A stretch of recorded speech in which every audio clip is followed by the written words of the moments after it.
আসসালামু আলাইকুম। Axis medical স্কুলের পক্ষ থেকে স্বাগত জানাচ্ছি। আমি ডাক্তার মোহাম্মদ ইলিয়াস। আজকে আমরা একটি অসাধারণ ইতিহাসের সামনে এসে দাঁড়িয়েছি। বাংলাদেশে প্রথমবারের মতো মেডিকেল লাইভ লেকচার, সেটাও 39তম বিসিএসের কে সামনে রেখে। আজকে আমাদের টপিক হচ্ছে pathogenesis of some important diseases. তো আমরা এখনই লেকচারে যাব। তার আগে আমরা দেখব যে আপনারা কারা কারা লাইভে আছেন আমাদের সাথে এই মুহূর্তে, তারা একটু কমেন্টে তাদের মেডিকেল কলেজটা একটু বলে। প্রথমে আমরা যে ডিজিজটার কথা আমরা আলোচনা করতে যাব, খুব কমন ডিজিজ, সেটি হচ্ছে glomerular disease, pathogenesis of glomerular disease. তো আমরা জানি glomerular disease can be primary or can be secondary. Primary কিছু গ্লোমেরুলার ডিজিজ আছে আর কিছু সেকেন্ডারি গ্লোমেরুলার ডিজিজ আছে। প্রাইমারি গ্লোমেরুলার ডিজিজগুলো আমরা একটু দেখতে হবে। আপনারা দেখেন, আমি এখানে দেখাচ্ছি, দেখেন দ্য 8 প্রাইমারি গ্লোমেরুলার ডিজিজ। প্রথমেই আমরা দেখতে পাচ্ছি acute proliferative glomerulonephritis, I mean যেটাকে আমরা এজিএন বলি, দেন ক্রনিক গ্লোমেরুলোনেফ্রাইটিস, দেন আমরা দেখতে পাচ্ছি IgA nephropathy or Henoch Schonlein purpura, then rapidly progressing glomerulonephritis or crescentic glomerulonephritis, membranoproliferative or mesengiocapillary glomerulonephritis, then membranous nephropathy, minimal change disease, focal segmental glomerulosclerosis. These are the 8 primary glomerular disease. আচ্ছা, এর বাইরে কিছু secondary glomerular disease আছে যেগুলিকে আমরা একটু ন্যামোনিক্স দিয়ে পড়ি। যে A for amyloidosis, B for blood vessel disease যেমন ভাস্কুলাইটিস, যেমন D for diabetic mellitus. Diabetic মেলাইটাসে আমরা জানি ডায়াবেটিক মেলাইটাসে ডায়াবেটিক প্রোটিনিউরিয়া হয়। Then C for connective tissue diseases, connective tissue diseases. So these are the secondary condition যেখানে glomerulus involve হতে পারে। এখন আমরা জানি গ্লোমেরুলার ডিজিজ যখন প্রেজেন্ট করে, the present either proteinuria, hematuria, both proteinuria and hematuria, then CKD. এই চারটার বাইরেও glomerular disease can be asymptomatic. তো এখন কিছু গ্লোমেরুলার ডিজিজে হেমাটিউরিয়া প্রিডমিনেন্ট হচ্ছে, আবার কিছু গ্লোমেরুলার ডিজিজে প্রোটিনিউরিয়া প্রিডমিনেন্ট হচ্ছে, আর কিছু ডিজিজে হেমাটিউরিয়া অ্যান্ড প্রোটিনিউরিয়া দুটোই পাওয়া যাচ্ছে। কেন এটা হচ্ছে, সেই প্যাথোজেনেসিসটা আমরা এখন দেখব।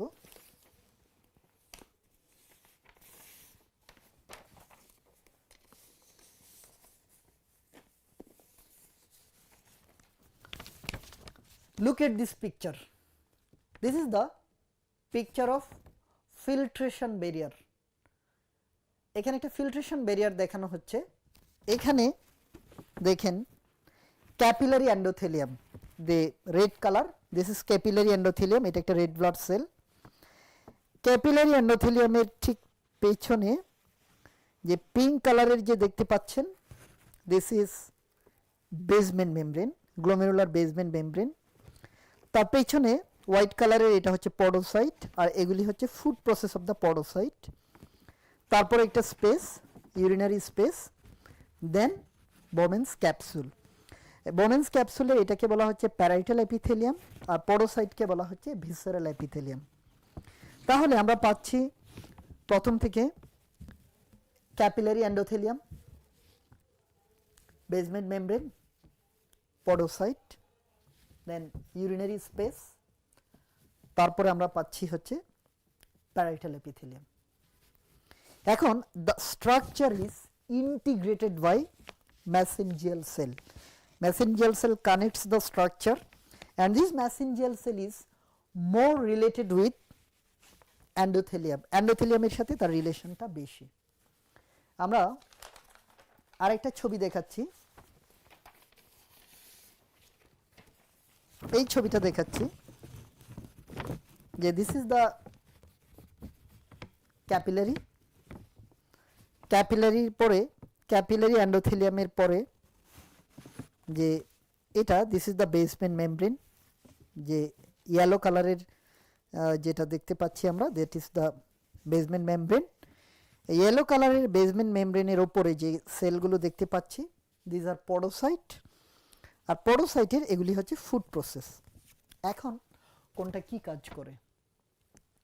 এখানে the endothelium it prevents red blood cell to pass through the filtration barrier. The endothelium and its basement membrane তারা হচ্ছে একসাথে রেড ব্লাড সেলের প্যাসেজকে প্রিভেন্ট করে, আই মিন হেমাটিউরিয়া প্রিভেন্ট করে। দ্যাট মিনস যদি যদি এন্ডোথেলিয়াম বা বেসমেন্ট মেমব্রেনে কোনো প্রবলেম হয় it will produce haematuria. Podocyte is highly negatively charged and its food process also. এটার ফাংশন হচ্ছে এই যে অ্যালবুমিন দেখতে পাচ্ছি আমরা, the smallest plasma protein, smallest plasma protein albumin, অ্যালবুমিনের ডিফিউশন আই মিন ফিল্ট্রেশনটাকে প্রিভেন্ট করতেছে। সো কোনো প্যাথোলজি যদি endothelium or its basement membrane কে অ্যাফেক্ট করে it will produce hematuria, আর যদি পডোসাইট অর ইটস ফুড প্রসেসকে ইনভলভ করে ইট উইল প্রডিউস প্রোটিনিউরিয়া। আর যদি কোনো প্যাথোলজি যদি মেসেঞ্জিয়ামকে যদি ইনভলভ করে, মেসেঞ্জিয়ামের সাথে কার রিলেশন বেশি? আমরা দেখতে পাচ্ছি এন্ডোথেলিয়ামের রিলেশন বেশি। So it will produces haematuria. এখন আমরা গ্লোমেরুলার ডিজিজগুলো একটু ফলো করি।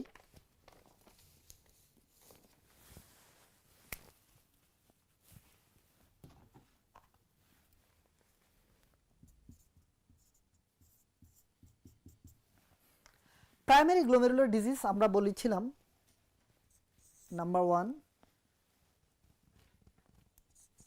Acute proliferative glomerulonephritis, chronic glomerulonephritis, IgA nephropathy।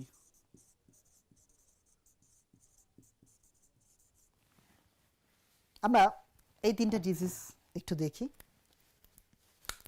Acute glomerulonephritis, chronic glomerulonephritis and IgA nephropathy, তিনটা ডিজিজের common involvement site, common site involves is mesangium. এখানে মেসেঞ্জিয়াল ইনভলভমেন্ট হয়। আমরা ছবিতে দেখি,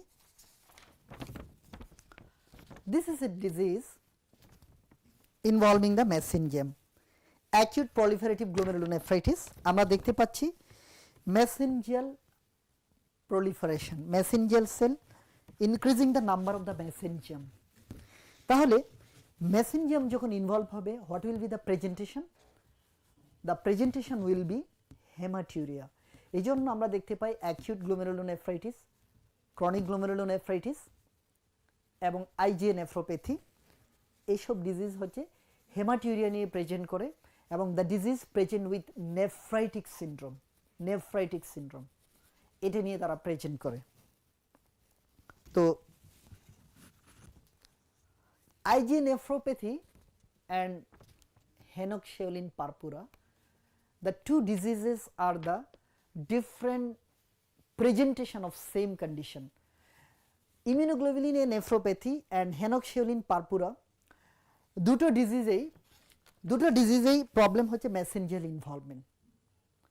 কিন্তু যখন the disease confined only in the mesangium, only in the kidney, তখন আমরা এটাকে বলছি IgA nephropathy। When it present as vasculitis in different part of the capillary bed, তখন আমরা এটাকে বলছি হেনোক্সিওলিন পারপুরা। অর্থাৎ হেনোক্সিওলিন পারপুরা হচ্ছে আইজিএ নেফ্রোপ্যাথির গ্লোবাল ভার্সন, জেনারেলাইজড ভার্সন। আর আইজিএ নেফ্রোপ্যাথি হচ্ছে হেনোক্সিওলিন পারপুরার focal version, I mean renal version. আইজিএ নেফ্রোপ্যাথির একটা ছবি দেখাচ্ছি, দেখেন। This is the normal condition, this is the normal condition, this are the mesangial cell. কিন্তু এখানে আমরা দেখতে পাচ্ছি mesangial hypercellularity, mesangial হাইপারসেলুলারিটি। So ultimately mesenterium is involved, ultimately there will be hematuria.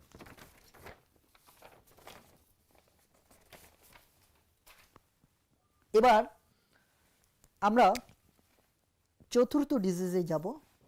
আমাদের চতুর্থ ডিজিজটা হচ্ছে minimal change disease. Minimal change disease, what is the problem in minimal change disease? Look at this picture. Endothelium, red color, pink color এর basement membrane, then white color এর podocyte. এখানে কোনো abnormality আমরা দেখতে পাচ্ছি? What is the abnormality here? এখানে আমরা যে abnormalityটা দেখতে পাচ্ছি, আমরা নর্মাল ছবিতে দেখেছিলাম the podocyte has food process, আর আমরা এই ছবিটাতে কি দেখতে পাচ্ছি, কম্পেয়ার করি আমরা ডিফারেন্স, যে in case of normal filtration barrier there are podocyte with food process, R in case of minimal change disease there is loss of food process. এখন পোডোসাইটের ফাংশনটা ছিল, the function of podocyte was to prevent the negatively charged albumin and other plasma protein, এটাই ছিল function. যখন পোডোসাইটের food প্রসেসটা loss হয়ে যাচ্ছে তখন কি হচ্ছে, there is proteinuria. Minimal change disease is the most common cause of nephrotic syndrome in child, সবচেয়ে কমন নেফ্রোটিক সিনড্রোমের।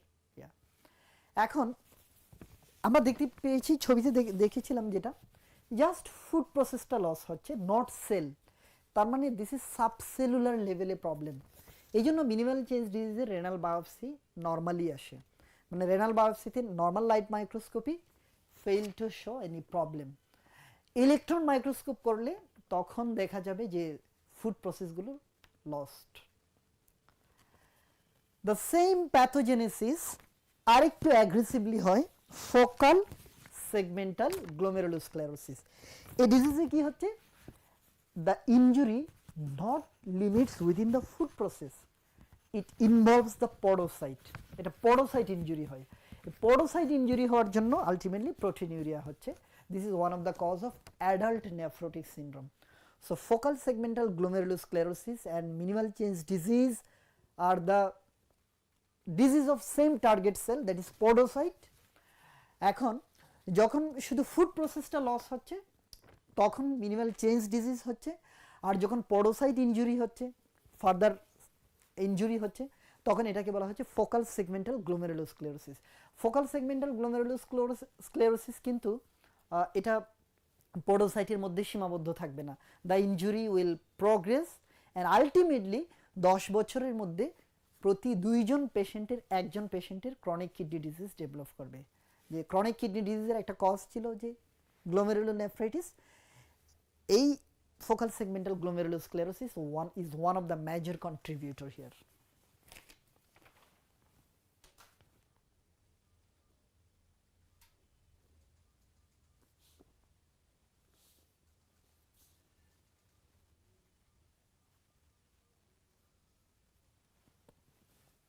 এখন আমরা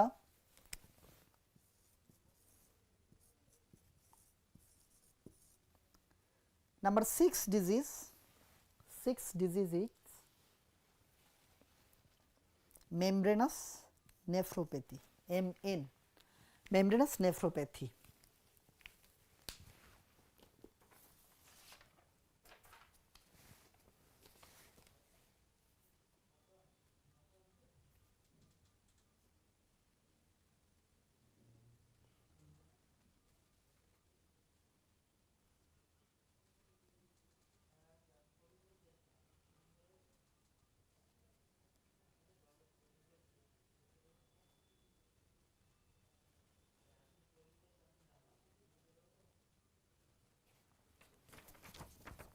This is membranous nephropathy.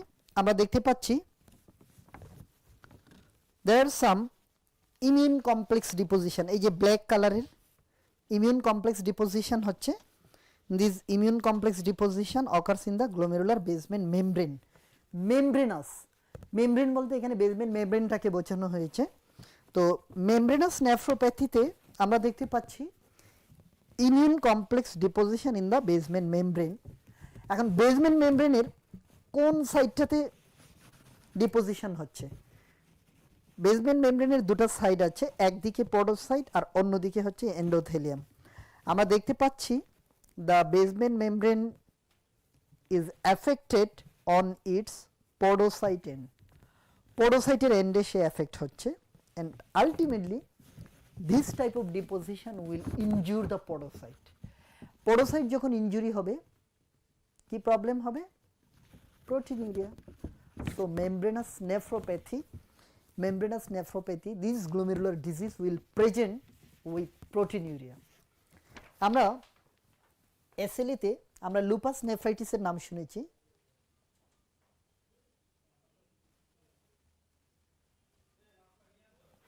Lupus নেফ্রাইটিসের নাম শুনেছি।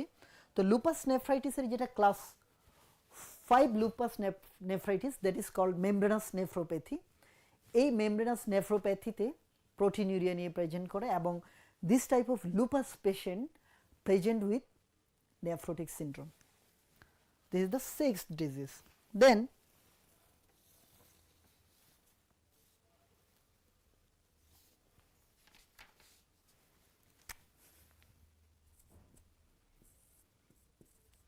MCGN or MPGN,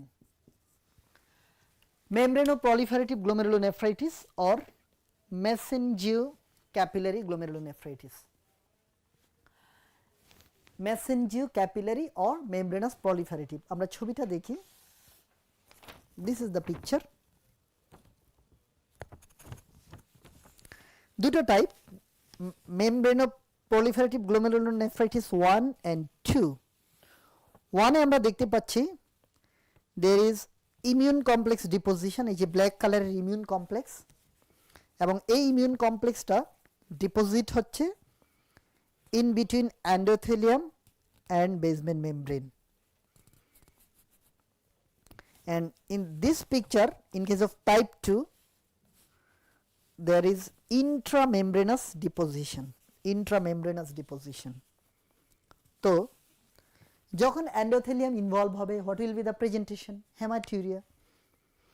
আর যখন বেসমেন্ট মেমব্রেন অ্যাফেক্ট হবে, it can present with both proteinuria and haematuria. Basement membrane থেকে যদি এন্ডোথেলিয়াম এফেক্ট হয় তাহলে এটা হেমাটিউরিয়া নিয়ে প্রেজেন্ট করবে, আর যদি পডোসাইটকে ইনভলভ করে তখন এটা প্রোটিনিউরিয়া নিয়ে প্রেজেন্ট করবে।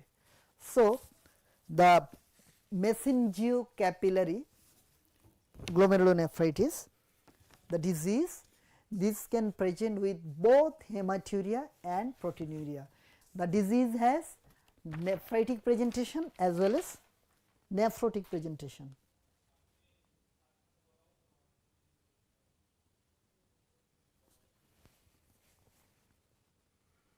হ্যাঁ, আমরা দেখতে পাচ্ছি আমাদের অনেকেই দর্শক আমাদের সাথে আছেন।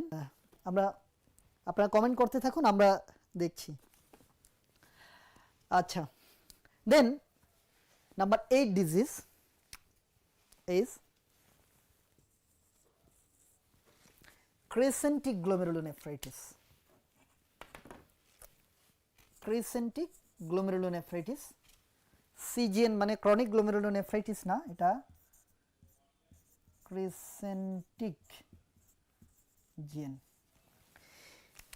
ক্রিসেন্টিক গ্লোমেরুলোনেফ্রাইটিস বলা হয় এমন একটা স্পেশাল টাইপ অফ গ্লোমেরুলোনেফ্রাইটিস যেখানে crescent shape immune complex deposition হয়, অর্থাৎ যে ইমিউন কমপ্লেক্সগুলো ডিপোজিশন হয় সেই ইমিউন কমপ্লেক্সগুলো একটা সেমিলিউনার শেপে হচ্ছে ডিপোজিশন হয়। তো ক্রিসেন্টিক গ্লোমেরুলোনেফ্রাইটিসটাকে আবার according to number of the immune complex তিনটা ভাগে ভাগ করা হয়েছে। Look at this picture, immune complex, pauci immune and anti-GBM. Total ডায়াগনোসিসটা হচ্ছে ক্রিসেন্টিক গ্লোমেরুলোনেফ্রাইটিস। এখানে আরপিজিএন দেখতে পাচ্ছেন আপনারা।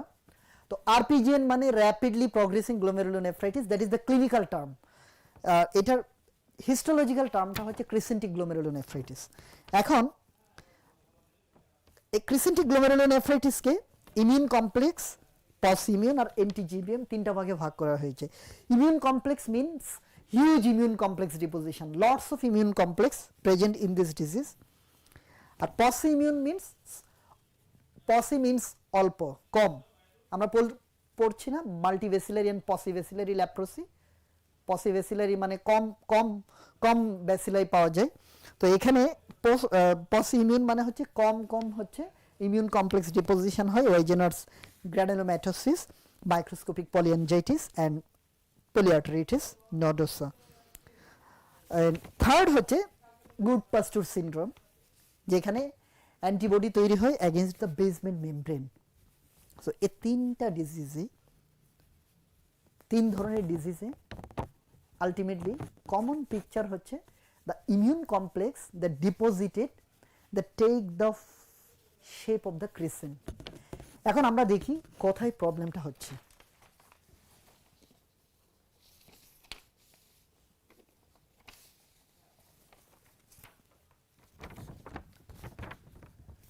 This is the histological picture of the immune complex RPGN, মানে ক্রিসেন্টিক গ্লোমেরুলোনেফ্রাইটিস। আমরা দেখতে পাচ্ছি the immune complex deposition in the endothelium as well as in the basement membrane. So endothelium এবং basement membrane affect হচ্ছে, what will be the presentation? Presentation হবে hematuria. The presentation will be hematuria as basement membrane or endothelium is affected.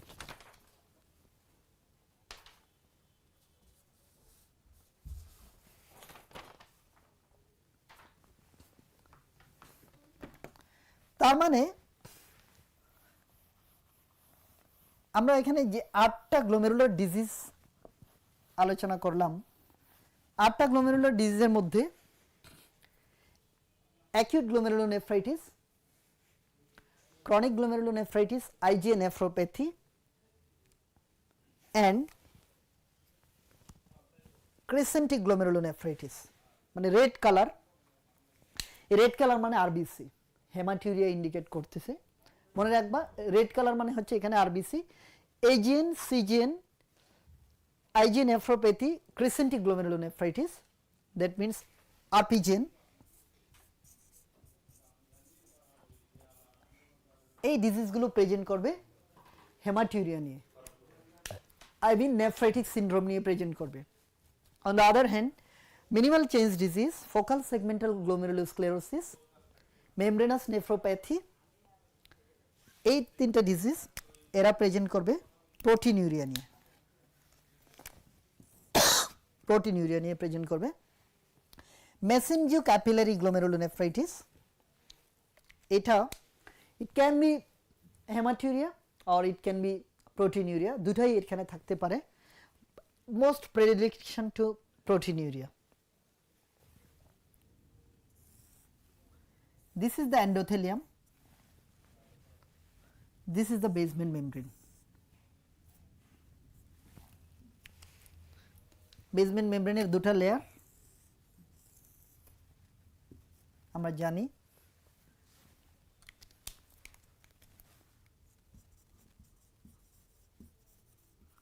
endothelium, basement membrane, দুটা part. This is reticular lamina,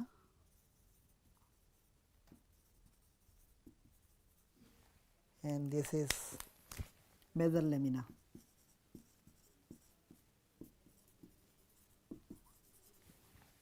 আর পরে তারপরে আছে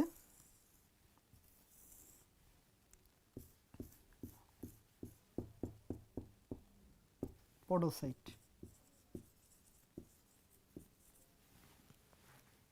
আর এখানে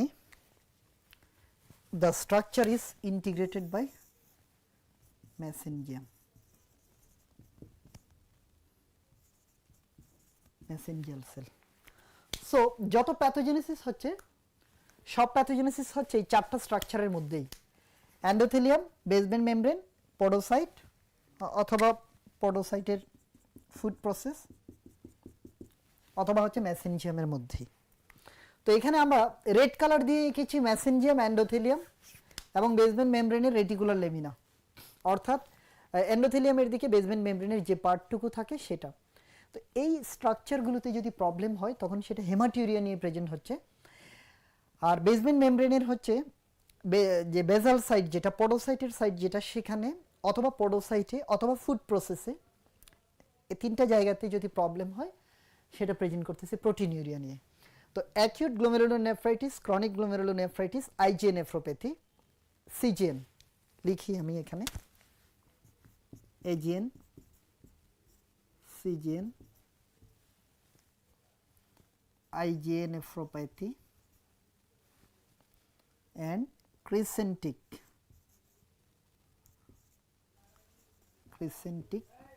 glomerulonephritis.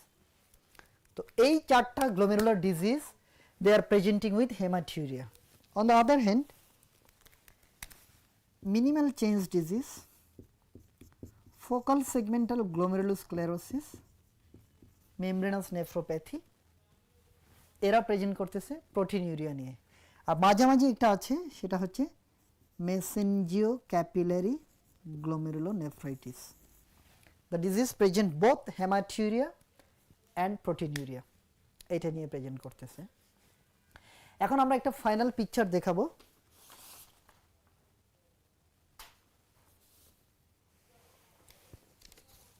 কতটা দেখা যাবে জানি না।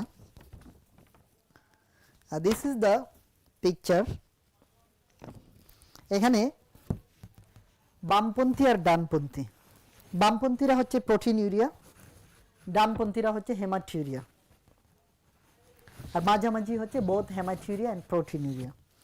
আমরা দেখতে পাচ্ছি এক্সট্রিম লেফটিস্ট হচ্ছে মিনিমাল চেঞ্জ ডিজিজ, অ্যান্ড তারপরে focal segmental glomerulosclerosis, membranous nephropathy. তো এই তিনটে ডিজিজ তাদের প্রেজেন্টেশনটা হবে নেফ্রোটিক সিনড্রোম, কারণ তারা হচ্ছে extreme leftist, I mean proteinuria. তারপর আমরা দেখতে পাচ্ছি ডায়াবেটিস নেফ্রোপ্যাথি আছে। আমরা বলছিলাম যে সেকেন্ডারি গ্লোমেরুলার ডিজিজের একটা পার্ট ডায়াবেটিস। তো ডায়াবেটিক নেফ্রোপ্যাথি এটাও প্রোটিনিউরিয়া নিয়ে প্রেজেন্ট করে, তবে একটু rightist, I mean diabetic nephropathy থেকে ইউজুয়ালি নেফ্রোটিক সিনড্রোমের মতো অত বেশি প্রোটিনিউরিয়া আমরা সচরাচর দেখি না। তারপর আমরা দেখতে পাচ্ছি মধ্যমপন্থী mesangiocapillary glomerulonephritis. It present both hematuria and proteinuria. That means the presentation will be nephrotic syndrome. তারপরে আমরা যদি বাম রাইটিস্ট দের দিকে তাকাই, extreme rightist NTGBM disease, that is a part of crescentic glomerulonephritis. তারপরে আমরা দেখছি small vessel vasculitis, that means Wegener's granulomatosis, IgA nephropathy, Wegener's granulomatosis, microscopic polyangiitis, Sjogren-Strauss syndrome, polyarteritis nodosa, এসব vasculitis they are presentation of the crescentic glomerulonephritis এবং তারা হেমাটিউরিয়া নিয়ে present করে। IGA nephropathy একটা বিশাল range, অর্থাৎ এখানে অল্প প্রোটিনিউরিয়া থেকে অল্প হেমাটিউরিয়া থেকে অনেক বেশি হেমাটিউরিয়া পর্যন্ত হতে পারে। So this are the nephritic presentation. আমরা দেখতে পাচ্ছি পোস্ট স্ট্রেপ্টোকোকাল গ্লোমেরুলোনেফ্রাইটিস, এটাও নেফ্রাইটিক প্রেজেন্টেশন নিয়ে প্রেজেন্ট করে। সো আমরা মনে রাখবো minimal change disease, focal segmental glomerulosclerosis, membranous nephropathy, they are the solely proteinuria, proteinuric presentation, and crescentic glomerulonephritis, post-streptococcal glomerulonephritis, AGN and CGN দুটাই they are nephritic presentation, and mesengiocapillary, it can be nephrotic or can be nephritic. GS Saqlain আছে Salimullah medical college থেকে, তানবীর তুষার join হয়েছে delta medical college থেকে, Mymensingh medical college থেকে মাহমুদ আমাদের সাথে আছে। আমরা দেখতে পাচ্ছি জাহিদ সুমন আমাদের সাথে যোগ দিয়েছেন, হ্যাঁ, এবং কমেন্ট করেছেন ভাই সেই হচ্ছে ক্লাস। হ্যাঁ, আচ্ছা, তো আমরা পরবর্তী কি শুনতে চাচ্ছি সেটা আমরা কমেন্ট করি। এখন আমরা যাচ্ছি, আপনারা কমেন্ট করতে থাকেন কি শুনতে চাচ্ছেন। জাহিদ সুমন কমেন্ট করেছে অ্যাসেলি নেফ্রাইটিস শুনতে চাচ্ছে সে। অ্যাসেলি নেফ্রাইটিস আসলে সিলেবাসে নাই, তবু আমি সংক্ষিপ্ত আকারে একটু বলি যে অ্যাসেলি নেফ্রাইটিস যেটা শুনতে চাচ্ছে।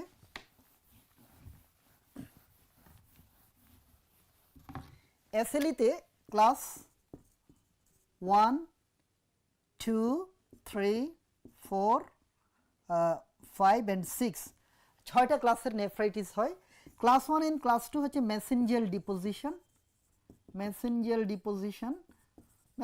ডিপোজিশন খুব মাইল্ড ফর্মে, লেস দেন 50% হলে ক্লাস 1 হবে, আর মোর দেন 50% হলে এটা ক্লাস 2 হবে। মোর দেন 50% অফ দ্য মেসেঞ্জিয়াম, এই 50%টা কিন্তু টোটাল কিডনির 50% না, এই 50% হচ্ছে অ্যাকচুয়ালি যে আমি যখন রেনাল বায়োপসি করব, ওই রেনাল বায়োপসিতে আমার যদি 4টা ক্যাপিলারি আসে বা 4টা গ্লোমেরুলাস আছে বায়োপসিতে দেখা যায়, এর মধ্যে কয়টাতে পাওয়া যাচ্ছে সেটার উপর ডিপেন্ড করবে।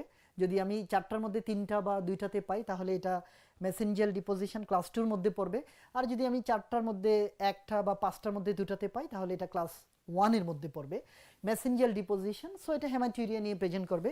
3 এবং 4 হচ্ছে focal segmental glomerulonephritis, focal and segmental glomerulonephritis, not sclerosis. এখানে ইমিউন কমপ্লেক্সটা ডিপোজিশন হয় হচ্ছে এন্ডোথেলিয়ামে এবং সাব এন্ডোথেলিয়াল স্পেসে। তো এগুলা হচ্ছে হেমাটিউরিয়া নিয়ে প্রেজেন্ট করবে। 5 যেটা লুপাস নেফ্রাইটিসের ক্লাস 5 যেটা, সেটা হচ্ছে মেমব্রেনাস নেফ্রোপ্যাথি, আই মিন এটা প্রোটিনিউরিয়া নিয়ে প্রেজেন্ট করবে। আর যেটা হচ্ছে ক্লাস 6, সেটা হচ্ছে যে কোনোটাই ক্লাস 6 হতে পারে, অ্যাডভান্সড স্ক্লেরোসিস হয়ে যখন এটা হচ্ছে সিকেডিতে চলে যাবে তখন এটাকে বলা হবে class 6 lupus nephritis. So class 1, class 2 mesangium, class 3, class 4 subendothelial space, and class 5 is membranous nephropathy, and class 6 is CKD. তার মানে ক্লাস 5 এ হচ্ছে প্রোটিনিউরিয়া, ক্লাস 3, 4 এ হেমাটিউরিয়া, and 1, 2 also হেমাটিউরিয়া। 4টাই হেমাটিউরিয়া নিয়ে প্রেজেন্ট করবে। এর মধ্যে এই দুটো খুব মাইল্ড হেমাটিউরিয়া আর একটু মডারেট হেমাটিউরিয়া নিয়ে প্রেজেন্ট করবে। এখানে 3 এবং 4 এর মধ্যে এক্স্যাক্টলি দ্য সেম ডিফারেন্স যেটা 1 এবং 2 এর মধ্যে আছে, অর্থাৎ আমি যে বায়োপসি করতেছি সেখানে যদি মোর দেন 50% ক্যাপিলারি যদি ইনভলভ হয়, মোর দেন 50% গ্লোমেরুলাই যদি ইনভলভ হয় তাহলে এটা ক্লাস 4 এ চলে যাবে, আর যদি 50% এর কম যদি ইনভলভ হয় তাহলে এটা ক্লাস 3 তে চলে যাবে। So this is all about lupus nephritis. হ্যাঁ জাহিদ সুমন, আশা করি তুমি তোমার অ্যান্সার পেয়েছো। এখন আমরা একটু রেসপিরেটরি সিস্টেমের দিকে যাই।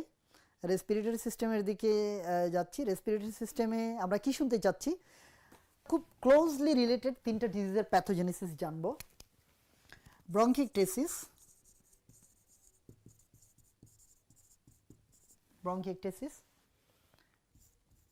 ক্রনিক ব্রঙ্কাইটিস,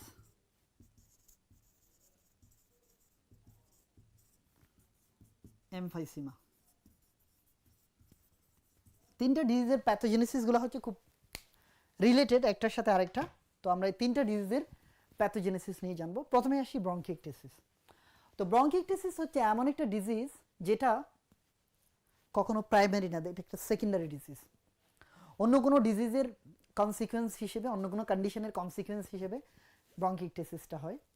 এটা দুটা মেকানিজম দিয়ে এটা শুরু হতে পারে। এটা হচ্ছে অবস্ট্রাকশন দিয়ে শুরু হতে পারে, আর আরেকটা হচ্ছে ইনফেকশন দিয়ে শুরু হতে পারে।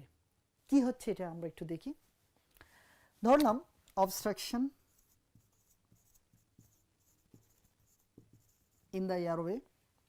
তো অবস্ট্রাকশন যখন হবে, যে মিউকোসিলিয়ারি মেকানিজম আছে, আইজিএ আছে, সিক্রেটরি আইজিএ আছে, লোকাল ইমিউনিটিটা ইম্পেয়ার্ড হবে, সাপ্রেশন অফ লোকাল ইমিউনিটি। আর যেই লোকাল ইমিউনিটিটা কমে যাবে তখনই হবে হচ্ছে infection. And infection it's a powerful agent for inflammation.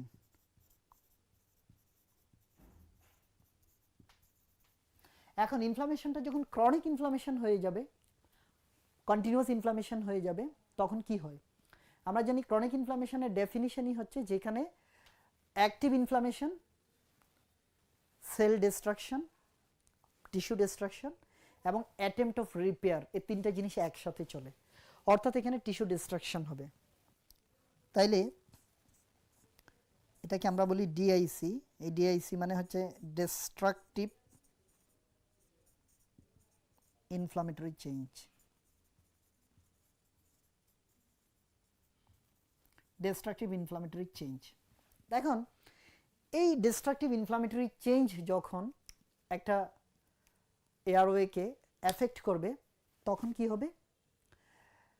তখন মিউকোজাল ডিস্ট্রাকশনটা আরও বেশি হবে, লোকাল ইমিউনিটি আরও কমে যাবে, সিলিয়ারি ডিস্ট্রাকশন আরও বেশি হবে। তখন এটা কি করবে? Much reduction of local immunity. তখন কি হবে? It will propagate infection. ব্রঙ্কিকটিসিসে এই ভিশিয়াস সাইকেলটা কন্টিনিউ হতে থাকে। হতে পারে সে অবস্ট্রাকশন দিয়ে শুরু হলো, একটা মেজর অবস্ট্রাকশন, যেমন টিবি ছিল, এন্ডোব্রঙ্কিয়াল টিবি, ওই টিবি থেকে হচ্ছে একটা ব্রঙ্কাই অবস্ট্রাকশন হয়ে গেছে, তারপরে শুরু হলো। অথবা একটা কার্সিনোমা ছিল, একটা অ্যাডিনোমা কার্সিনোমা ছিল, সেটা একটা এয়ারওয়েকে অবস্ট্রাকশন করেছে। হতে পারে ফরেন বডি অবস্ট্রাকশন। তো অবস্ট্রাকশনের মাধ্যমে লোকাল ইমিউনিটি সাপ্রেস হলো, সেখান থেকে ইনফেকশন আসলো, ইনফ্লামেশন হলো, destructive inflammatory change which causes further reduction of the local immunity and causing further infection. তো এভাবে কন্টিনিউয়াস এই প্রসেসটা চলতে থাকে। বারবার যদি এভাবে ইনফ্লামেটরি ডিস্ট্রাকশন হয় তখন কি হবে? আমরা জানি lungs is hugely supplied with reticular fibre. তো রেটিকুলার ফাইবার দিয়ে লাংসটা অনেক বেশি সাপ্লাইড। এখন এই রেটিকুলার ফাইবারটা যখন ডিস্ট্রয় হয়ে যাবে, there will be the enlargement of the airway space. Airway স্পেসটা এনলার্জ হয়ে যাবে। এই যে এনলার্জ হয়ে যাচ্ছে, দ্যাট ইজ ব্রঙ্কিকটিসিস। ব্রঙ্কিকটিসিসের ডেফিনিশনে বলা হয়েছে যে ব্রঙ্কিকটিসিস মানে APD, abnormal permanent dilatation. Abnormal, আপনার রবিনসে দেখবেন যে ডেফিনিশনটা, অ্যাবনর্মাল পার্মানেন্ট ডায়ালেটেশন। কোথায়? Airway space. কোন জায়গায়? It's before terminal bronchiole. Terminal ব্রঙ্কিউলের আগে হলে এই চেঞ্জটা, তখন আমরা বলতেছি এটাকে ব্রঙ্কিএকটেসিস। অ্যাকটেশিয়া। অ্যাকটেশিয়া মানে কি? অ্যাকটেশিয়া মানে কি? টেলেনজিএকটেশিয়া মানে কি? ব্লাড ভেসেল ডায়ালেটেশন হওয়া। সো ব্রঙ্কিএকটেসিস মানে কি? ব্রঙ্কাই ডায়ালেটেশন হওয়া। কেন ব্রঙ্কাই ডায়ালেটেশন হচ্ছে? ডিস্ট্রাকটিভ ইনফ্লামেটরি চেঞ্জের কারণে। কোথায় চেঞ্জটা হচ্ছে? প্রক্সিমাল টু দ্য ব্রঙ্কিউল, ব্রঙ্কিউলের আগে। আর এই চেঞ্জগুলো যদি ডিস্টাল টু দ্য ব্রঙ্কিউল হয়, টার্মিনাল ব্রঙ্কিউল হয়, then this will called emphysema. আমরা বুঝতে পেরেছি যে এমফাইসিমা এবং ব্রঙ্কিকটেসিসের পার্থক্যটা, যে abnormal permanent dilatation proximal to the bronchi, respiratory and terminal bronchiole, এর আগে যদি হয় দ্যাট ইজ ব্রঙ্কিকটেসিস। আর যদি পরে হয় তাহলে এটা হবে হচ্ছে এমফাইসিমা।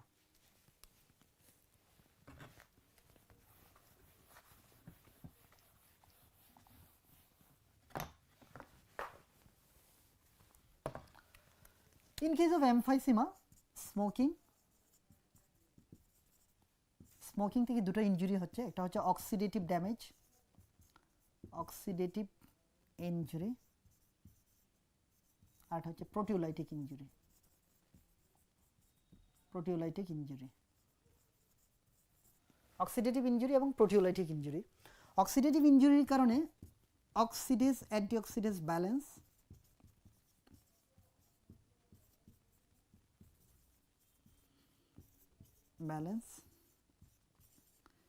এটা shifts in favor of oxidase. Proteolytic ইনজুরিতে প্রোটিয়েজ অ্যান্টিপ্রোটিয়েজ ব্যালেন্স, এই ব্যালেন্সটা shifts in favour of protease. স্মোকের মাধ্যমে যে অক্সিডেটিভ ফ্রি রেডিকেলগুলো আসতেছে সেগুলো অক্সিডেটিভ মেকানিজমটাকে পাওয়ারফুল করে তুলছে, দেন লোকাল অথবা যেটা আমাদের নর্মাল যে অ্যান্টিঅক্সিডেন্ট মেকানিজম আছে সেটাকে ফল করাচ্ছে। আর প্রোটিওলাইটিক ইনজুরিতে যেটা হচ্ছে সেটা হচ্ছে protease antiprotease balance shifting in favour of protease. এটা কীভাবে হচ্ছে? নর্মালি আমাদের বডিতে আলফা 1 অ্যান্টিট্রিপসিন থাকে, আলফা 1 অ্যান্টিট্রিপসিন। আলফা 1 অ্যান্টিট্রিপসিনের কাজ হচ্ছে ইনফ্ল্যামেটরি ড্যামেজটাকে ইনহিবিট করা, নিউট্রোফিল ইলাস্টেজ, নিউট্রোফিল ইলাস্টেজ এই এনজাইমটাকে প্রিভেন্ট করে প্রোটিওলাইটিক ড্যামেজটা বন্ধ করা।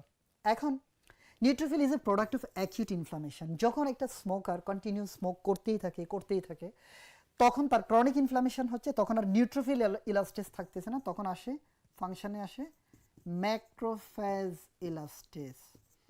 ম্যাক্রোফেজ ইলাস্টেজ এর সাথে আসে ক্যাথেপসিন জি এবং protease. Protease, cathepsin G, macrophage elastase, these are more powerful proteolytic enzyme than alpha 1 antitrypsin. Alpha 1 antitrypsin can balance neutrophil elastase, not these three. তখন this enzyme becomes more powerful. More powerful হয়ে তখন তারা কি করে? They causes destruction. এখানেও সে একই abnormal permanent dilatation, and this dilatation occur distal to the terminal bronchiole. এই জন্য এটা হচ্ছে emphysema.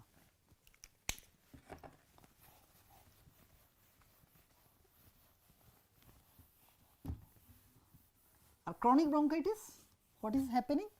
ক্রনিক ব্রঙ্কাইটিসে যেটা হচ্ছে chronic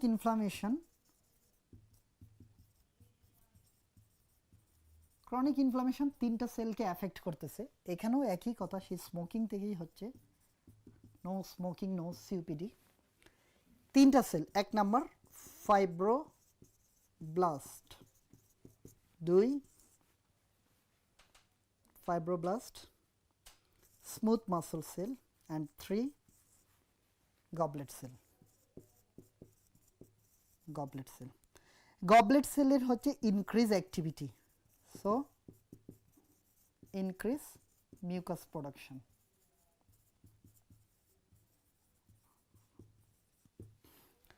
Smooth muscle cell hypertrophy, so narrowing of the airway.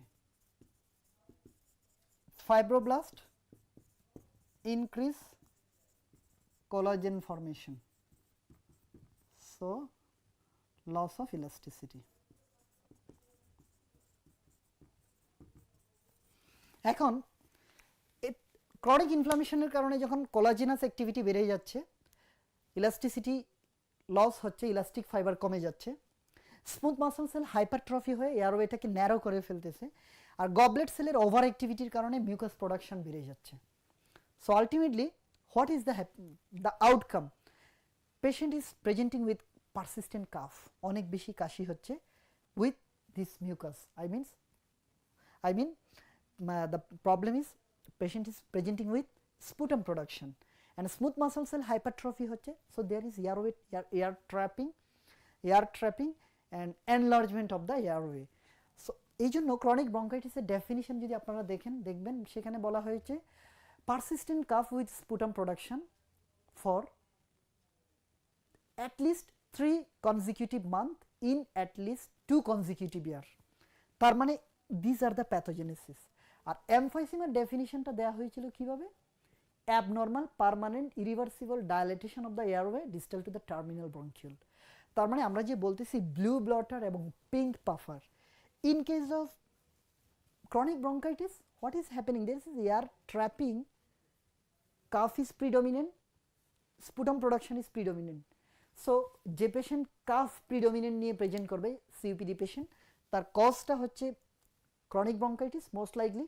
আর যার হচ্ছে distress, respiratory distress, signs of respiratory ডিস্ট্রেসগুলো বেশি থাকবে, তার কজ হচ্ছে hypoxia. And that hypoxia is due to destruction of the alveoli, destruction of the gas exchange area.